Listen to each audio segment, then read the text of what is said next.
Joe and Jen with Allen Safety, and today's podcast is about meter calibration.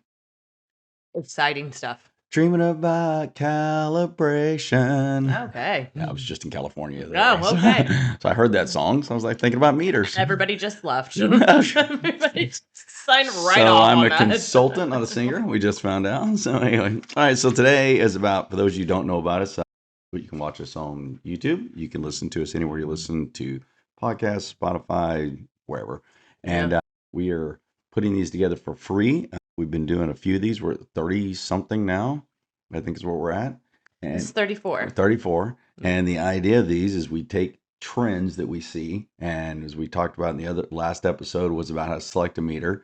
A few episodes back was how to treat employees like clients, because those are things. We had stress episodes because people are going through stress. Calibration of a meter can create stress if things don't run right. So if you're listening to this episode and you say that can be a number one show, like a real train wreck if your meters are working right. If the calibration's not working, the meters don't work, you feel the stress. You don't even have to ask yourself, am I getting ready to go through stress? People get real, they'll let you know you're going to feel some stress. They get real excited. So there was 2 stress episodes before this one for that reason. So if you're listening to this episode and you have the stress this weekend, because it is a weekend we're recording, then that's what you do. You take a few minutes, go to your vehicle, listen to your stress episodes, and you're good. But all of them do have a purpose. So they're all other purposes. I'll tell you what's stressful. My meter's not working on a weekend, and I've got a project, and now I can't do it, and I can't locate one. That's stress. Yeah, because we live in the plants on the weekends. I was supposed to actually be in a plant today. It's why we're recording this on a Sunday, because I was able to come home for about 12 hours, and I'm flying right back out. And actually 2 hours now, I'm heading out. And we were like, let's do an episode. Well, we did stress, but you're right. I was supposed to be in projects this weekend, and they got pushed back. So even the fact they got pushed back, if they got pushed back because of the calibration of a meter, or we couldn't get a meter, which has happened, boy, that makes people really excited. Yeah, well, that happened during one of our equipment rebuilds. Yeah, we were rebuilding. I went to location, and it was reading 7 on the multi-gas meter for LEL, and everybody told me it was fine because none of the alarms are going off. And I made a comment, yeah, but I've never seen that number in my life in that pit. And it shouldn't have ever been in there. So we pulled everybody out of the pit. We pulled all the meter out, and it stayed the same. And I took it to my vehicle and put it with the AC, and nothing changed. Yeah, none of the sensors. I blew into it, nothing happened. Trying to zero it out over and over. Happened. Turn it off, turn it on, zero it out, bump test it. That's right. So the calibration moment when I said, "Hey, we need another meter that's calibrated," well, there isn't any. Everything is getting ready to be taken apart. Correct. And there's a time schedule. Yeah, we'd already broken it apart partly, so we still have to either finish breaking it apart or put it together. And either way, we're stuck. Can't do either one of them. All right, so calibration can become some of your largest money.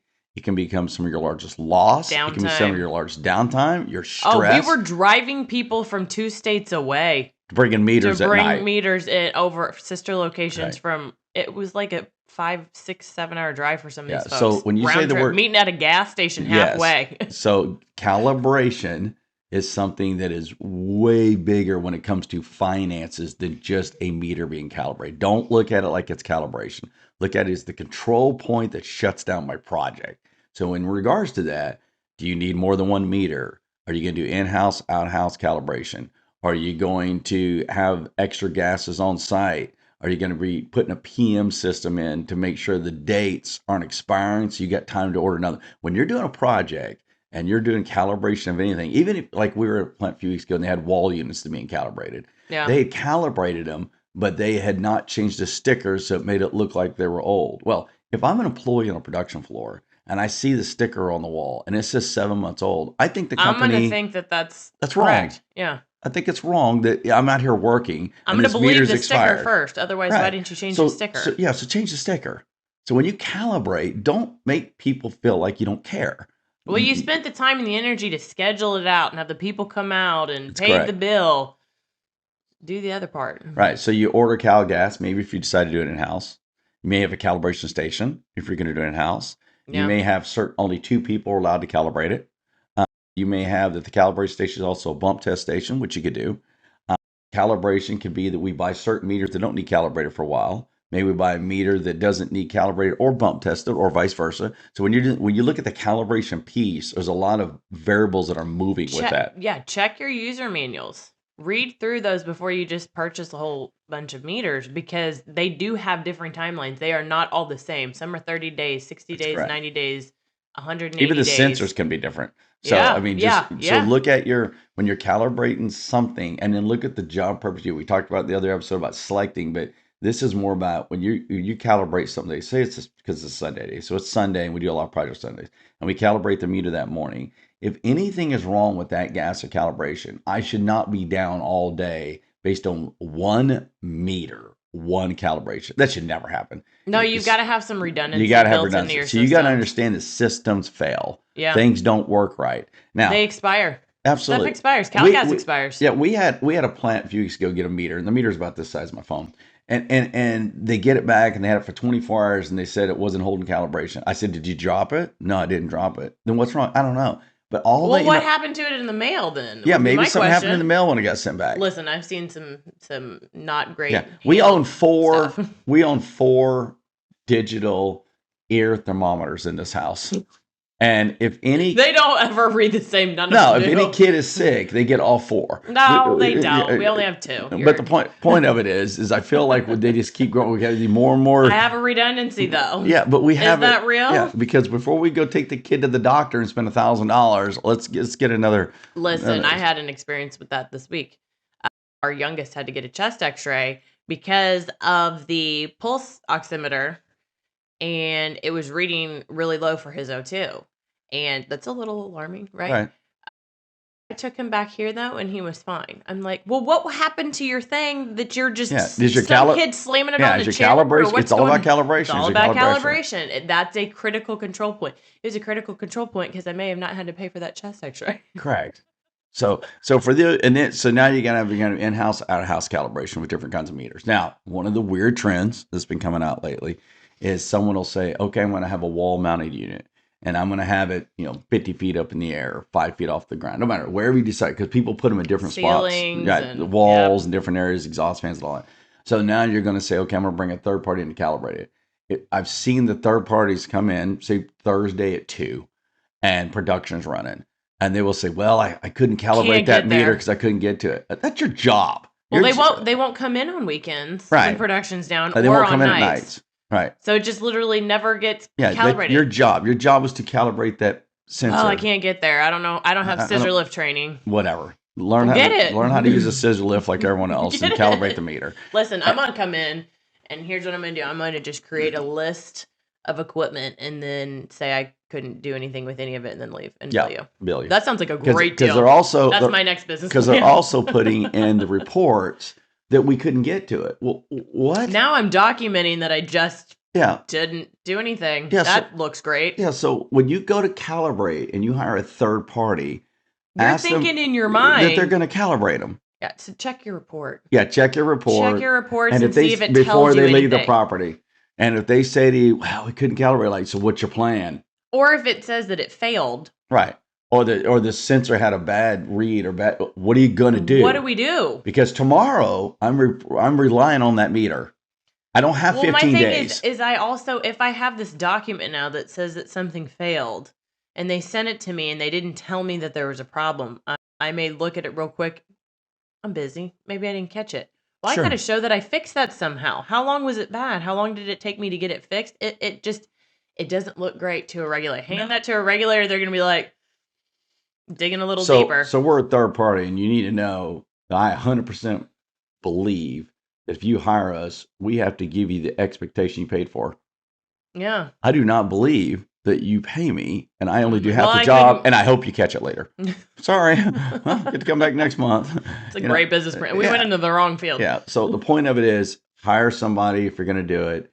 If you're going to make them do the calibration, hold them accountable, make them do it before they leave. Validate the reports. Make them validate they did them all before they leave. And have them give you a list of all the ones they did. I don't care about the report a week or two later. I care about right now before they leave. If they're like, I couldn't get to that, and be like, well, what is your plan then? Are you going to be here tomorrow? Are you going to be here Friday? You sure had no problem selling me that. Correct. So what is your plan? And you all installed it. Yeah, it's your meter. So we're paying you. What's the plan? Right. Now, you may do calibration, wall unit, in-house. If you're going to do that, now you've looked at how you're going to train, because you don't want everybody doing that. Yeah. You want like 2 or 3 people selected that's going to walk around and do the wall units. And plants are asking me, can they do more of that? And part of this is because of the timing. What'll happen is that they'll go to ask for a contractor to come in. There's a 3-week delay for them to visit, and they've got to calibrate it next week. So one of the things we do in calibration is put in your PM work order system Before about it's 2 due. weeks before they're due, so you got time to You get gotta a have hold of time to people schedule. so they can come and calibrate, so you stay in calibration. Well, and I guess part of my thing would be is the training, right? Because some of the stuff that we're pulling from the third parties, their training was like 2016 was the last Yeah. time. So the question is well, then why can't you train your own people and Yeah. just do it annually? Because people are looking for cost savings. Yeah. People are looking for timing issues. Whether can we if get the last time the third party that's the expert got trained was 2016, well, that tells me then maybe we can train our own people and do it. You know? I've been asked that a lot the last few months. What can we do internal, external, and calibration? And timing is a huge part of that because Yes. we're just not part of it is we can't get people in and we've got to get it done now. It's Right. They're telling me they're a month or two out and I got to get this stuff taken care of. Yeah, if we have a project Saturday and we find out that the meter's having an issue and we go to get it calibrated and they say, well, we can't get this meter back to you for a week. That's a lot of money that 1 meter's worth. So now I'm into, can I rent a meter? Well, yes. Okay, but if I rent Now I that gotta meter, do training on now I'm that. training on that meter. So it's starting as, it's not just the word calibration. It starts a cycle of other control variables that I have to add now because I didn't manage the calibration. Well, and I have no idea what's going on with that meter either. Theoretically, it should be fine, but I don't know if it got run over last week by somebody else who rented it. I don't know what happened to it at all. So I was using a meter a while back and in a wastewater, and I go in there and I say, this is what the reading is. And everybody's like, well, there's no way that reading can be in this room. Okay. I'm not saying they're right or wrong at that moment. What I'm saying is, go get me another meter. Because that's when I found out that the current meter I was using was calibrated. Yeah. Because even though I believe them first. Our life almost uses a meter every day at work for some function. And I trust them on my family. If I can validate before I even use a meter, I'm checking calibration and bump test. And so if it's, I know it's been calibrated, I know it's been bump test, and it's reading a certain way, I'm going to trust that meter because 9 times out of 10, it is right. So when I go out to that space or that area, like it's happened multiple times in my career, and I would get a reading and everyone around me says that's impossible, the very first thing I do is get another meter. Now, we're going to talk about meter use in another episode, but you just need to know that's one of the ways I validate the calibration. Yep. Is I will take 1 meter, I will bring another meter, and if they both match, even though I've all done bump tests in the morning, maybe it shouldn't be, but it is. So now we got to figure out how is this happening. That's correct. Now, not is the meter right. Now, if I did calibrate it that morning and I did bump tests that morning, and the other meter's reading differently, I'm pulling a third meter. Yeah. And if the last 2 meters read the same and the first one doesn't, now I'm going back to, is it my meter or is it my calibration method? Or is it my cal gas? Something's off. Because now I'm going to double check. Did we calibrate the same station? Did we use the same cal gas? Who did it? Right. Who did it? The other two and who did that one? It makes me start that process. Was the calibration correct? Yeah. And that's my control because I believe in all the meters are right first. Yeah. So because of that, and I believe if I do the steps, they're going to work. So for example, I go to plant that had a chemical leak, any kind of chemical, and we're going to release the floors. The calibration of that meter is what I'm saying allows the employees to go back to work. Mm-hmm. So if I have any employee that says I can smell the chemical or it's bothering me, I would evacuate the floor again and pull another meter. What we try to do is we want to know who's allowed to do it, how it's controlled. It needs to be a management system on how we control it. And then it needs to be whenever we calibrate, if there is something that's a one-off, an employee complaint, a meter not working, whatever the reason. Work comp claims. What is the other variables we're going to do, including maybe we bring in a third party who comes in. Because like we used to do hearing sound surveys all the time. Now we don't do them so much anymore, just for time. But what happened is I would go into location because they would say, hey, I had my test. And they're saying that I had a loss or a shift. So then you'd bring a third party, but the calibration data that I had to have was not just on the meter and not just on training, but I had to have a calibration for the calibrator that I used to spot check the sound survey meter that day. Yeah. Because what happened was you would take a meter and if you bumped it the wrong way, it would be off a little. Well, when you're going into a complaint or litigation standpoint where somebody says, I had exposure, and you have to prove it You've wasn't got to be able hair. to set everything out at a table and here's Correct. what it was and here's how I know that's accurate and here's the Correct. training the person had that did it. You've got to have it all ready. That's correct. So I had a calibration, I had training for me, then the calibration for the unit I was using, then the way I stored it, I had a form on how I stored the unit and managed it so it didn't get knocked out of calibration. And that was based on Right. manufacturer's And recommendations then I and had a guidelines. calibration device that I tested it with, like a bump test. And then I had a certificate saying that was calibrated. Yeah. And I did it yearly.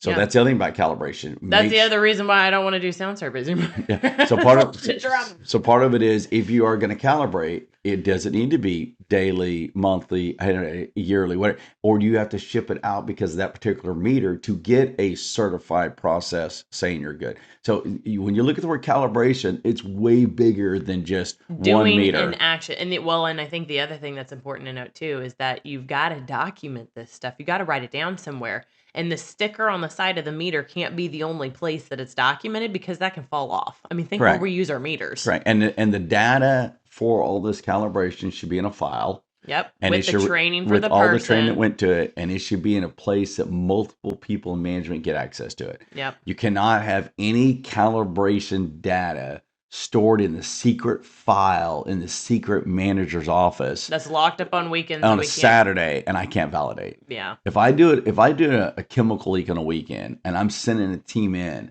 and I'm having meters, I have to validate they're calibrated before I send them in. Listen, I'm going to tell you, most of my chemical leaks are not at 1 p.m. on a Wednesday. No. So what we ran into is we'll get ready to send a meter in. There's something off with it. Someone will say, "Is it calibrated?" because it's not reading right. And we have to get access to that data. Yeah. We have to be able to show. And so if you don't want to put the sticker on it, that's fine. But you have to give me access to the data. I got to know somehow. Yeah. And if you do put the sticker on it anywhere, wall units, roof units, on the side of a unit, then keep them current. Yeah. Don't do the calibration and not keep sticker. That's wrong. So the word calibration is about figuring out what you're going to do. So wall units, roof, wherever, handheld units.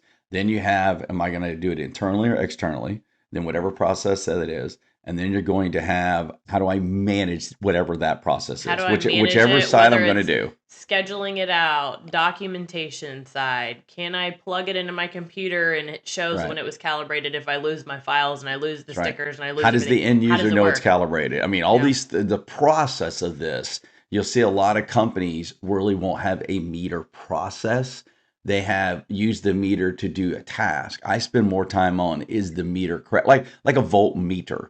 If I used a voltmeter, I want them to be trained on that, and I want them to test it before they use it that day. But what I care about is, do they make sure it's working in the next 15 seconds before they go use it for something electrical?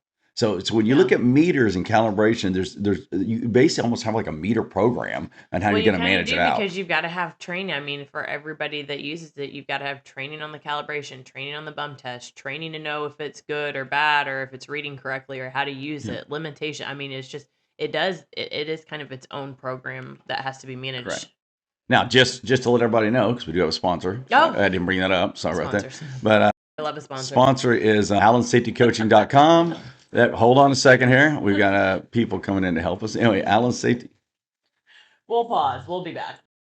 That was chaotic. So we do record these and noise happens, so we paused. Anyway, but AllenSafetyCoaching.com, that's the platform we developed to give you that more was info. Not me groaning, by the way. That was the dog. Yeah, so it's also in here. So it's more data you can get out there. So if you're looking at how does it affect confined space or emergency response, whatever, there is more data out there. Yeah. We try to cover on these podcasts short information to kind of get your mind opened up, and then there's other avenues after that. It's a deep dive. So if there's a certain subject that you want more information on, it really breaks it down. We study it. We talk about it. We talk about how to manage it. So that answers a lot of the questions that we're getting. Absolutely. That is the goal. The goal of the podcast is to give you some data on trends we're seeing that people are asking. Do you have this trend and have you thought about it? And then if people say, I need a lot more data, then that's how it's deciding what we put in Allen Safety Coaching. It's not Joe and Jen. We're literally taking it live per month and adding the data based on what the concerns are. Yeah. Well, and if you have questions beyond that, we also offer free email-based coaching. So, if you listen to the podcast and you say, I've got all these additional questions, well, you can sign up for the coaching site, and that's included in the price of membership too.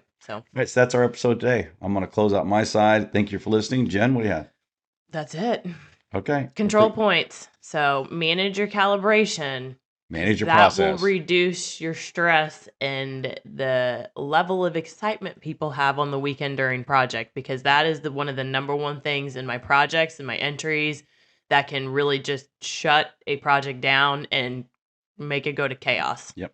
All right. So, thank you, everybody. Thank you. Have a great week. Thank you for listening to Safe, Efficient, Profitable, a worker safety podcast. If you're looking for more in-depth discussions or step-by-step solutions on all of the different safety and regulatory topics, please visit us at www.allensafetycoaching.com for web-based virtual coaching and training, or at www.allen-safety.com to book our team for on-site services, training sessions, to order merchandise, to learn more about our team and what services we provide in the field, or just simply to request a topic for us to cover on our next podcast. If you found today's podcast helpful and would like to support our podcast further, please help us by subscribing, liking, and sharing this podcast with anyone that could benefit from the information we cover here, as that helps us to continue to put out this free content. Thank you so much for your support.